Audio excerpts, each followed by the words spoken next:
ప్రభువైన యేసుక్రీస్తు నామములో మీకు అందరికీ ప్రేమపూర్వకమైన వందనాలు తెలియజేస్తున్నాం. ఈరోజు మన ఆత్మీయమైన పాఠము కొరకు ప్రకటన గ్రంథములో నుంచి 16వ అధ్యాయము 4వ వచనం నుంచి 7వ వచనం మనము చదువుకుందాం.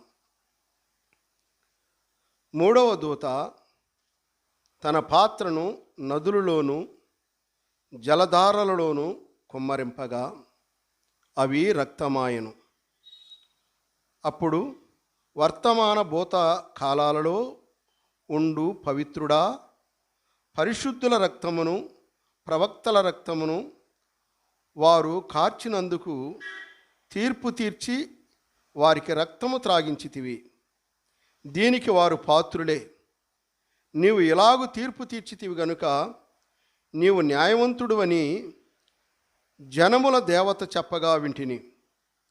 అందుకు అవును ప్రభువా, దేవా, సర్వాధికారి, నీ తీర్పులు సత్యములను న్యాయములనై ఉన్నవని బలిపీఠము చెప్పుట వింటిని. ఈ మాటలు మనము చదువుకున్నాం. 4వ వచనం నుంచి 7వ వచనం వరకు. 3వ దూత తన పాత్రను కుమ్మరిస్తూ చూస్తున్నాం. మొదటి దూత భూమి మీద కుమ్మరించింది, 2వ దూత సముద్రం మీద కుమ్మరించింది. ఇక్కడ 3వ దూత నదుల మీదను జలధారల మీదను కుమ్మరించినట్లుగా మనం చూస్తున్నాం. నీళ్ళన్నాక అన్నీ ఒకటే కదా, సముద్రమైనా నదులైనా జలధారలైనా అనుకుంటాం. సముద్రము 3 భాగము ఈ ప్రపంచంలో ఉన్న ఆ నీళ్లు మనుషులు ఎవరు త్రాగలేరు. అందువలన ఆ సముద్రంలో ఉన్న జలచరాలకు ఉపయోగపడతాయి. అవన్నీ రక్తముగా మారిపోయి పీనుగు రక్తంగా మారిపోయి అన్నీ చనిపోయినవి. 3 వంతులుగా ఉన్న సముద్రం అంతా రక్తమయమైపోయింది 2వ పాత్రలో. ఈ 3వ పాత్ర నదుల మీదను జలధారల మీదను కుమ్మరించాడు. ఈ నదులు జలధారలు మానవులు త్రాగటానికి ఉపయోగపడేవి. దేవుడు గొప్పవాడండి. ముందుగా తీర్పు తీరుస్తున్నాడు లోకానికి.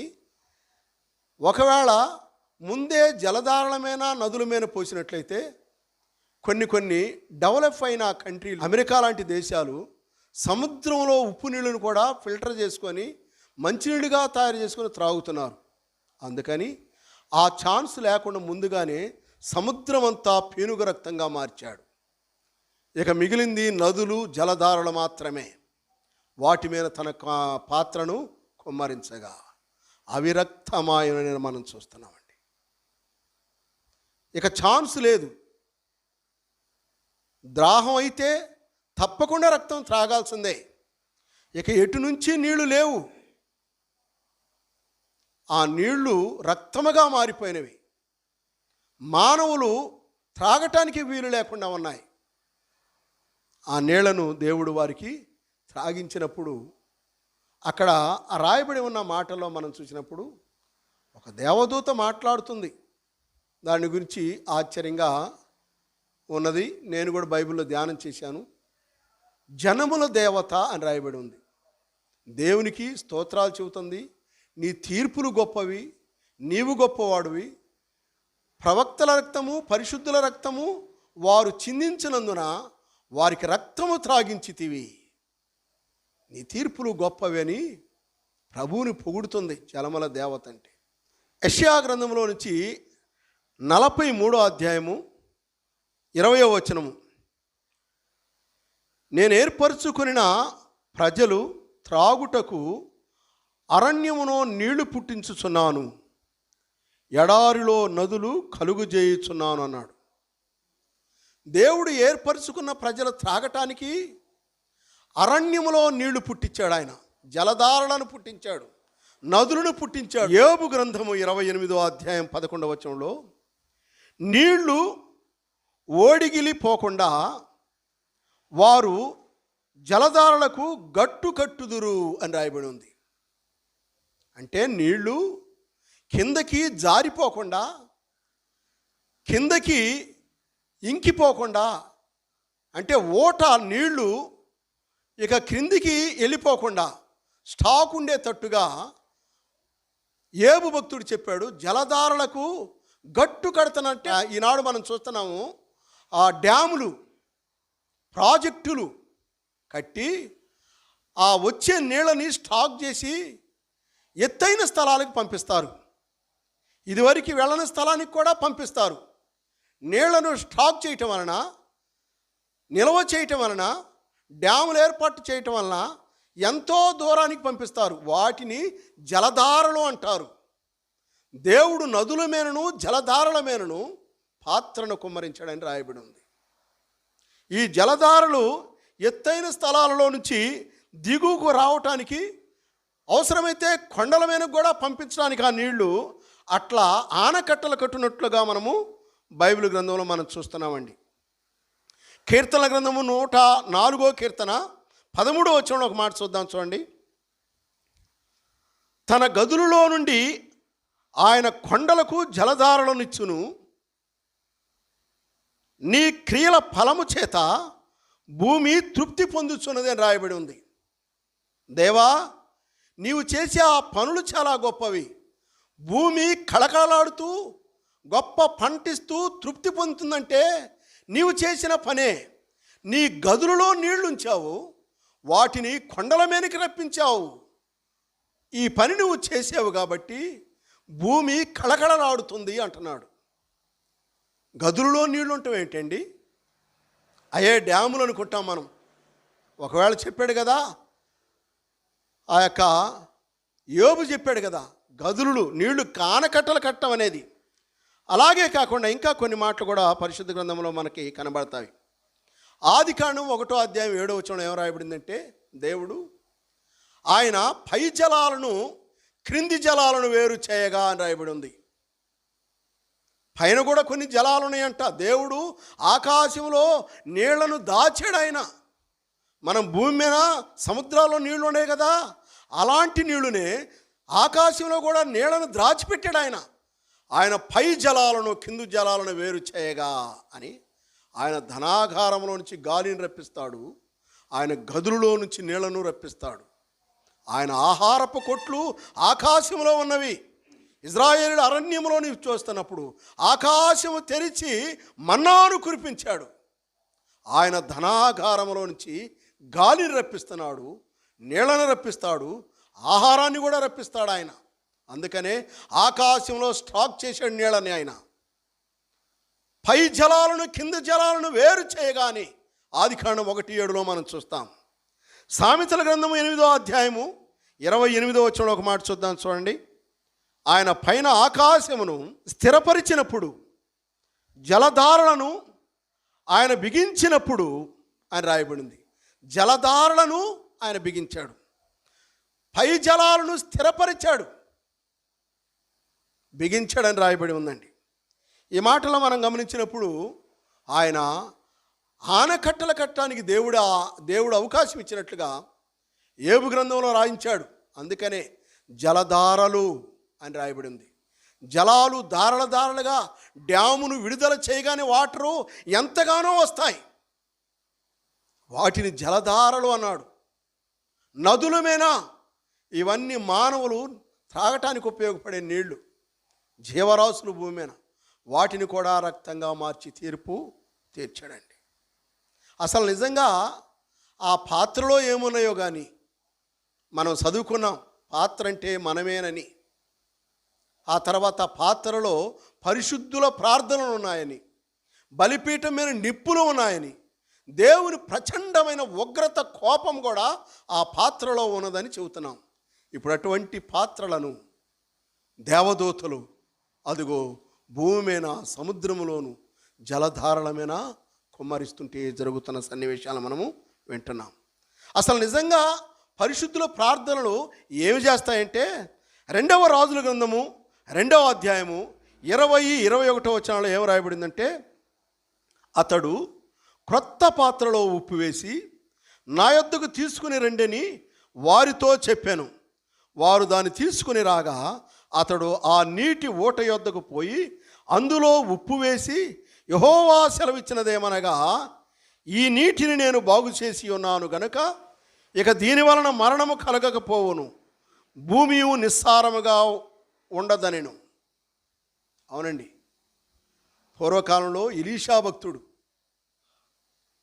ఎరికో పట్టణంలో నీళ్లు బాగులేవని చెప్పి ఎరికో పట్టణ వాసులు చెబుతారు, ఏలినవాడా ఈ పట్టణం ఎంత రమ్యంగా ఉందో చూస్తున్నావు కదా, నీళ్లు మంచివి కావు, భూమిని సారం అయిపోతుంది, ఆ నీళ్లు త్రాగిన వారు చనిపోతున్నారని చెప్పగానే దైవజనుడు క్రొత్త కుండలో ఉప్పు వేసుకొని నా దగ్గరికి తీసుకొని రమ్మన్నాడు. అది కూడా పాత్రేనండి. ఆ పాత్రను జలధారల దగ్గరికి తీసుకుని వెళ్ళి వాటి మీద ప్రార్థన చేసి వేయగానే నీళ్లు మంచి నీళ్ళవినాయి. ఈ నీళ్ల వల్ల నేను బాగు చేశాను, ఇక మరణం ఉండదు, భూమి కూడా ఇక నిస్సారము అవ్వదు అన్నాడు. నిజంగా దైవ సేవకులు ప్రార్థన చేస్తే దీవెనలు, ఆశీర్వాదాలు, చెడిపోయిన నీళ్లు మంచి నీళ్లుగా మారటం జరుగుతుంది. కానీ అదే పరిశుద్ధుల ప్రార్థనలు పాత్రలతో ప్రకటన గ్రంథం ఆఖరిలో కుమ్మరిస్తూ ఉండగా మంచి కూడా చెడిగా మారుతుంది. మంచి నీళ్లు జలధారలు నదుల మీద కుమ్మరించగా అవి రక్తముగా మారిపోయినవండి. ఆ నీళ్లుని త్రాగవలసి వచ్చింది మానవులు. అందుకే అక్కడ చెబుతున్న మాటలు, ఆ జలముల దేవదూత చెప్పగా వింటినట్టున్నాడు. ఈ 16వ అధ్యాయం 6వ వచనంలో జలముల దేవదూత. జలముల దేవదూత ఎవరండి? ఇప్పుడు జలముల దేవదూత ఎవరో మనం ఇప్పుడు తెలుసుకోవచ్చు. ప్రకటన గ్రంథము 17వ అధ్యాయం 1వ వచనం చూద్దాం. అతడు పాత్రను పట్టుకొని ఉన్న 7 దేవదూతలలో ఒకడు వచ్చి నాతో మాటలాడుచు ఇలాగు చెప్పాను, నీవిక్కడికి రమ్ము, విస్తార జలముల మీద కూర్చున్న మహావేశ్యకు చేయబడు తీర్పు నీకు కనుపరిచెదను అన్నాడు. విస్తార జలముల మీద మహావేశ్య కూర్చుందంటండి. జలముల దేవదూత అని ఎక్కడా అని చూస్తే బైబిల్లో ఎక్కడా కనబడలేదు జలముల దేవదూత ఎవరని. ప్రకటన గ్రంథం 17వ అధ్యాయం 1లో మనకు కనబడింది. విస్తార జలముల మీద కూర్చున్న వేశ్య. వేశ్య దేవదూత కాదండి. వేశ్య పాపము చేసే వ్యక్తి. విస్తార జలముల మీద కూర్చుంది అని రాయబడి ఉంది. ఇప్పుడు జలముల దేవదూత ఎవరో మనం కొంచెం క్లియరెన్స్గా చెప్పుకోవాలంటే ఎలాగంటే, జలములు అంటే నీళ్లు. బైబిల్ గ్రంథం ఏం చెప్పిందంటే నీరు దేవుని వాక్యానికి పోల్చబడింది. దేవుని వాక్యము దేవుడికి పోల్చబడింది. మనందరికీ తెలిసిన ఒక మాట, యోహాను సువార్త 1వ అధ్యాయం 1వ వచనంలో ఆదియందు వాక్యము నేను, వాక్యము దేవుని యొద్ద నేను, వాక్యము దేవుడై ఉండెను. అదే అధ్యాయం 14వ వచనంలో ఆ వాక్యము శరీరధారి అయి కృపా సత్య మన సంపూర్ణుడిగా మన మధ్య నివసించాడు. ఇదే వాక్యం అంటే దేవుడే, నీరంటే వాక్యమే, వాక్యం అంటే దేవుడు. అయితే ఆ దేవాతి దేవుడైన జలాలు, సముద్రంలో ఉన్న ఉప్పు నీళ్లు, కదులుతున్న భక్తిహీనులకు సాదృశ్యము. వాళ్ళ నమ్మని వారైనా కావచ్చు. నదులలోను జలధారలో ఉన్న మంచినీళ్ళు వీరు నమ్మిన వారికి గుర్తుగా ఉండవచ్చు ఒకవేళ. అయితే ఏ జలాలనైనా దేవుడు మార్చాలనే కోరుకుంటున్నాడు. వారి కోసం ప్రాణమే పెట్టాడని మనం విన్నాం 2వ పాత్ర కుమ్మరించినప్పుడు. అయితే జలముల మీద, విస్తార జలముల మీద అనగా సముద్రం మీద కూర్చుంది ఒక వేశ్య. వేశ్య దేనికి గుర్తుగా ఉన్నట్టే దేవుని వాక్యాన్ని వినకుండా చేయటం. అబద్ధ బోధకులు ఉన్నారు, కలిపి చెరిపే బోధకులు ఉన్నారు, దేవుని వాక్యాన్ని అర్థం కాకుండా చెప్పేవాళ్ళు ఉన్నారు, దేవుని వాక్యాన్ని వక్రీకరిస్తూ అనగా వాస్తవాలని కాకుండా అవాస్తవాలని అర్థమయ్యేటట్టుగా చెప్పేవాళ్ళు, వాక్యాన్ని కప్పిపుచ్చేవారు, వాక్యాన్ని మరుగున పెట్టి వాక్యం అర్థం కాకుండా చేసే అబద్ధ బోధకులు చాలామంది ఈ లోకంలో ఉన్నారు. వీరందరూ ఆ వేశ్యకు సాదృశ్యం. ప్రభు వాక్యాన్ని అర్థం కాకుండా చేసేవాళ్ళు చాలామంది ఉన్నారు. వీరందరికీ దేవుడు తీర్పు తీర్చబోతున్నాడు. అందుకే వాళ్ళ గురించి వేశ్య అన్నాడు. విస్తార జలముల మీద కూర్చుందంటే వాక్యమును మరుగు చేస్తున్నారు. వాళ్ళు సత్యవాక్యము అర్థం కాకుండా మరుగులు చేస్తున్నారు, మరుగు పెడుతున్నారు. అర్థం కాకపోవటం వలన చాలామంది వాక్యాన్ని నమ్మలేకపోతున్నారు. నమ్మలేక ఆ పాపాలు పోగొట్టుకోలేక నరకానికి పాత్రులు అవుతున్నారు. అట్టి వారందరినీ కలిపి మహావేశ్య విస్తార జలముల మీద కూర్చున్నాడు. ఆవేశ్య అనే దేవదూత మాత్రం కాదు.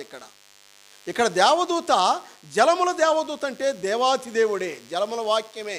ఆ వాక్యము దేవుడే అంటానికి అదిగో మూడవ పాత్ర కుమ్మరించే దేవదూతే. దేవదూతల గురించే, దేవుని దూతే విస్తార జలముల మీద కూర్చున్నది. వేశ్య సాతానుకు సంబంధించింది.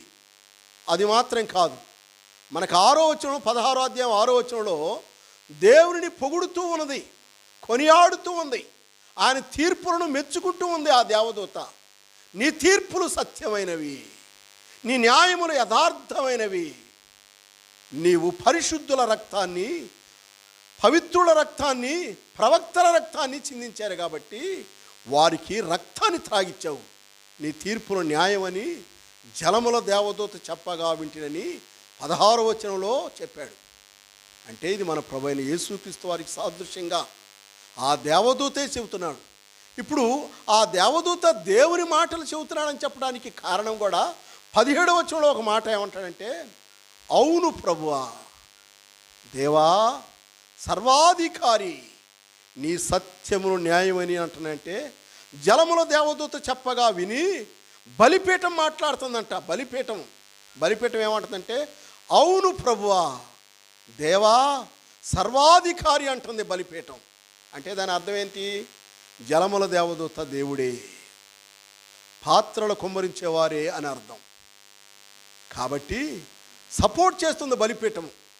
అవును అని, నీ తీర్పులు కరెక్ట్ అని చెప్పటం అవునని బలిపీఠం సపోర్ట్ చేస్తుంది.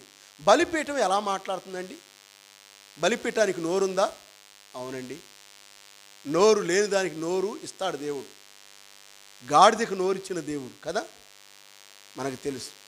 యెషయా గ్రంథం 1వ అధ్యాయం 2వ వచనంలో ఆకాశమా ఆలకించుము, భూమి సాక్షులుగా, ఆకాశాన్ని భూమిని కూడా పిలుస్తున్నాడు. అవసరమైతే దేనినైనా సాక్షులుగా పిలవగలడు ఆయన. బలిపీఠం సాక్షిగా ఉండటం అనేది పెద్ద విశేషమేం కాదండి. ఎందుకంటే బలిపీఠానికి చాలా ఆధారాలు ఉన్నాయి సాక్ష్యం ఇవ్వటానికి, అంటే ఎవిడెన్స్ ఉన్నాయి. కారణం ఏంటంటే ఆ బలిపీఠం మీద బలి పశువు దహించబడింది. ఎవరి పాపములు ఆ బలి పశువు మీద చేతులు పెట్టి ప్రార్థన చేశారో వారి నిమిత్తము బలి అయిపోయి కాల్చబడిన బలిపీఠం మీద ఆ యొక్క పస్కా పశువులు ఉదింపబడిన నిప్పులు ఉన్నాయి. బలిపీఠము కింద హతసాక్షులైన ప్రవక్తుల ఆత్మలు చేరి ఉన్నాయి. బైబిల్లో రాయబడి ఉందండి. బలిపీఠము కిందకి ప్రవక్తుల ఆత్మలు చేరి ఉన్నాయి. ఆ ఆత్మలు ఎలా కేకవేస్తున్నాయి అంటే, నాదా సత్యస్వరూపి, ఎందాక ఈ భూమికి తీర్పు తీర్చుకుని ఉంటావని ఆ ఆత్మలు బలిపీఠము కిందుండి దేవునికి మొరపెడుతున్నాయి. అంటే ఇప్పుడు బలిపీఠము సాక్ష్యం ఇవ్వటం న్యాయమేనండి. అవును ప్రభువా, నీ తీర్పులు యథార్థమైనవే, నీ తీర్పులు సత్యమైనవే. ఎందుకంటే బలిపీఠమునైనా నేను మాట్లాడుతున్నాను, నా మీద ఎందరో దహించబడ్డారు, ఎన్నో జీవులు దహించబడ్డాయి. అదిగో నా బలిపీఠము కింద ఎందరో ఆత్మలు చేర్చబడ్డాయి. నేను ఎవిడెన్స్ చూపిస్తున్నాను, ఆధారాలు నా దగ్గర ఉన్నాయి. నీ తీర్పులు సత్యం అనటానికి, నీ తీర్పులు యథార్థం అనటానికి నా దగ్గర సాక్షులు చాలా ఉన్నాయి. అందుకే నోరు లేని బలిపీఠాన్ని నేను సాక్ష్యం ఇస్తున్నాను. నీ తీర్పులు న్యాయమే అని చెబుతున్నాను. ప్రియులారా, అసలు బలిపీఠం అంటే ఏమిటో మనం చూడాలంటే, బలిపీఠం పాత నిబంధనలో బలిపీఠాలు ఉన్నాయి. ఇప్పుడు మనకు బలిపీఠాలు లేవు. మరి బలిపీఠం దేన్ని అనుకోవాలి, ఎలా అనుకోవాలి ఇప్పుడు అని మీరు అనుకుంటారేమో. ఆదికాండంలో జలప్రళయం అయిపోయిన తర్వాత నోవహు పడవలో నుంచి ఒడ్డుకి రాగానే కిందికి రాగానే పవిత్ర పక్షులలోను పవిత్ర జంతువులలోను ఒక బలిపీఠము కట్టి దేవునికి బలి అర్పించాడు. అంటే దేవా, నీవు ప్రపంచాన్ని నాశనం చేసి మమ్మల్ని బ్రతికించినందుకు నీకు కృతజ్ఞత చెల్లిస్తున్నామని చెప్పి పవిత్ర పక్షుల్లోనూ పవిత్ర జంతువుల్లోనూ బలిపీఠాన్ని కట్టి నోవాహు బలి అర్పించాడు. బలి అర్పిస్తున్నాడంటే కృతజ్ఞతకు గుర్తుగా, నీవు చేసిన మేళ్ళుకి, నీవు చేసిన దీవెనలకు, నీవిచ్చిన ఆశీర్వాదాలకు గుర్తుగా ప్రభువు సన్నిధిలో సరెండర్ అయిన ప్రతి స్థలము బలిపీఠమేనండి. ఈనాడు మనకు బలిపీఠాలు లేకపోవచ్చు. నీ హృదయంలో ఎప్పుడైతే దేవుడు సత్యవంతుడని, న్యాయవంతుడని, నా పాపములకు పరిహారకుడని నీవు విశ్వసిస్తావో, నమ్ముతావో, అదే దేవుని బలిపీఠమైనాడు. క్రొత్త నిబంధనలో బలిపీఠం అంటే ఏదో అనుకున్నాం.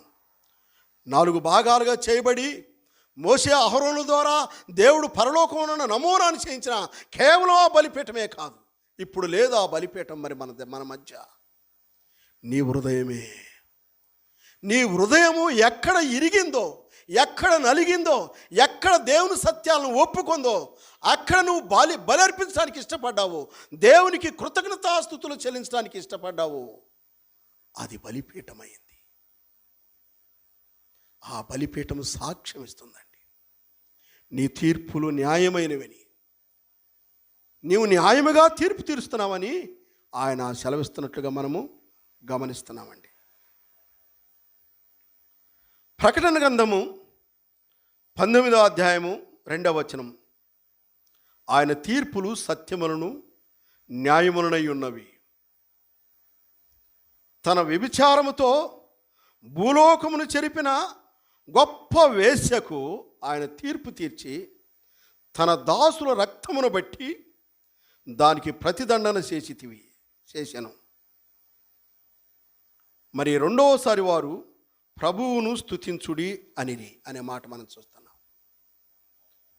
ప్రతిదండన చేసేవయ్యా నీవు.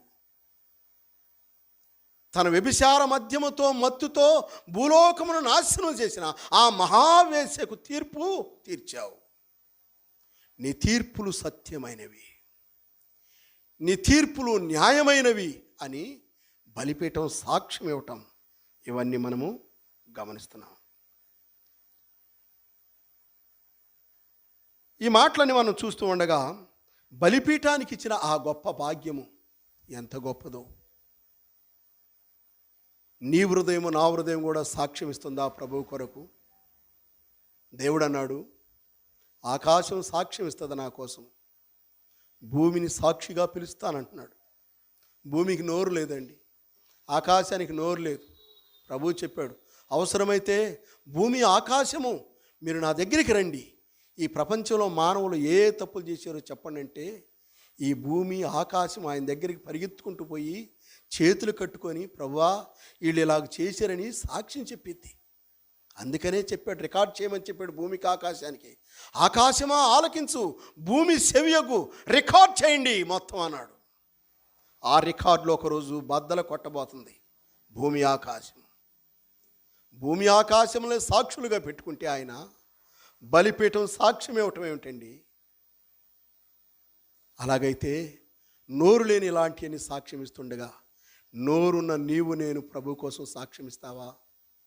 ఆయన తీర్పులు న్యాయమని, ఆయన నీ కోసం బలై ఉన్నాడని, ఆయన నమ్ముకుంటేనే మోక్షం ఉందని, ఆయన నమ్మకపోతే భయంకరమైన ఆ కరువులు, ఆ ఇబ్బందుల్లో, ఆ కష్టాల్లో మనం ఉండకుండా ఉండాలంటే ఆ సర్వాధిపతిని నమ్ముకుంటే దేవుని రాజ్యంలో ఉంటామని మనం ఈ మాటల ద్వారా ఆలకిస్తున్నాం. నమ్మకపోతే నిత్య నరకం అండి. ముందుగా సముద్రము పాడైపోయింది, తర్వాత భూమి మీద జలధారలు పాడైపోతున్నాయి. ఇక నీవేమీ త్రాగటానికి వీలు లేదు, ఖచ్చితంగా కష్టాలను అనుభవించవలసిందే. ఇవన్నీ ఎప్పుడు జరుగుతాయి అంటే సంఘం ఎత్తబడిన తర్వాత, యేసు ప్రభు నమ్మని వారిని, నామకార్థులని, ఈ భూమి మీద ఉన్నవారికి ఇవన్నీ జరుగుతాయని దేవుని గ్రంథం చెబుతుంది. ప్రియుడా, ప్రియులారా, ఒకవేళ మీరు ఈ మాటలు ఆలకిస్తూ నమ్మకపోతే ఆ గొప్ప కష్టాల్లో మీరు ఉంటారేమో. వాటి నుండి తప్పించబడాలంటే మీరిప్పుడే నమ్ముకోండి. ఇంకా ప్రారంభం కాల ఆ పాత్రలు కుమ్మరించడం అనేది ముందుగా చెప్పుకుంటున్నాం మనం. జరుగుతాయి అవన్నీ, జరగవేమో, ఇవన్నీ పిట్టకథలు అనుకుంటారేమో, ఖచ్చితంగా జరుగుతాయి. అవి జరగక మునిపే, ఇలాంటి భయంకరమైన అనర్థాలు సంభవింపక మునిపే మీరు నమ్ముకొని ఎత్తబడే సంఘంలో ఉండి గొప్ప మేలు దీవెన ఆశీర్వాదాలు పొందుకోవాలని ప్రభుపేట మనవి చేస్తూ దేవుడి మాటలు మన కోసం దీవించినట్లుగా ప్రార్థన చేసుకుని మనం ముగించుకుందాం. మహాపరిశుద్ధుడు అయిన మా ప్రియ పరలోకపు తండ్రి, మీ మితిలేని ప్రేమకు స్తోత్రాలు వందనాలు చెల్లిస్తున్నాం. మీ దయచేత కృపచేత నా ప్రభా మీరిచ్చిన వర్తమానాన్ని బట్టి స్తోత్రాలు చెల్లిస్తున్నాం. మీ మాటలు శ్రద్ధగా ఆలకిస్తున్నారు మీ బిడ్డలు. దీవించండి, ఆశీర్వదించండి నా ప్రభా. ఆ మాటలు అర్థమయ్యేటట్లుగా చేయండి తండ్రి. నా ప్రభా ఏదో చెబుతున్నారులే వింటున్నాము పోతున్నాము అన్నట్టుగా ఉండకుండా, కొందరు సరిగా వింటలేదేమో, కొందరు శ్రద్ధగా ఆలకిస్తున్నారు తండ్రి. ఈ భూమి ఆకాశమైనా గతిస్తుంది కానీ మీ మాటలు గతించవని చెప్పారు తండ్రి. గతించని శాశ్వతమైన స్థిరమైన మాటలు తండ్రి మీ గ్రంథంలో నుంచి బోధించబడినాయి. మేము ఆలకించాము తండ్రి. ఆ మాటలు నమ్మి వాటి ప్రకారం నడుచుకుంటే ఎత్తబడే సంఘంలో ఉంటాం తండ్రి. ఇంకా ఆ బోరలు, ఆ పాత్రలు ఇవన్నీ ప్రారంభం కాలేదు. సంఘం భూమి మీద ఉన్నది కాబట్టి మేము ఈ సంఘముతో ఒకటి ఎత్తబడే వారంగా ఉండటానికి, నిన్ను నమ్ముకొని నీకోసం సాక్షులుగా జీవించే వారుగా ఉండటానికి సాయం చేయండి. ఆలకిస్తున్న ప్రతి బిడ్డను దీవించండి తండ్రి. వారి అవసరతలు తీర్చండి. చదువుల్లోనూ, ఆరోగ్యంలోనూ, కుటుంబాల్లో ఉన్న శోధనలోను, శరీరాల్లో ఉన్న బలహీనతల్లోనూ తండ్రి వారి వారి కోరికలను తండ్రి తీర్చండి. నిన్ను నమ్ముకోకపోతే రక్షణ దయచేయండి. కొందరికి హృదయాల్లో నెమ్మది లేకుండా గలిబిలిగా ఏం చేయాలో తెలియని రీతిగా మైండ్ సరి లేకుండా ఉన్న వాళ్ళు ఉన్నారు. అట్టి వారిని కూడా మీరు కరుణించండి. మంచి ఆరోగ్యాలను దయచేయండి. అస్వస్థతలు, అనారోగ్యాలు, ఆర్థిక బాధలు ఎన్నో ఉన్నాయి తండ్రి. ఇవన్నీ కూడా తీర్చండి. వివాహాలు కావాలని, సంతానం కావాలని ఎందరో ఎదురు చూస్తున్నారు. వాటిని కూడా తీర్చండి తండ్రి.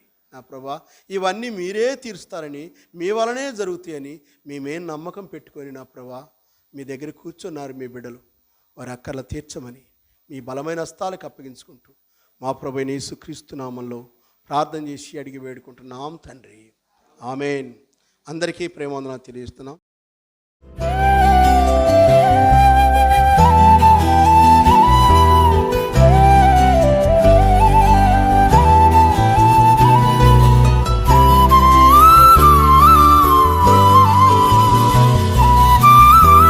Our address, Bethel Prayer Hall, Christian Brethren Assembly, NSP Colony, Kurichedu, Prakasham District, Andhra Pradesh, 523304.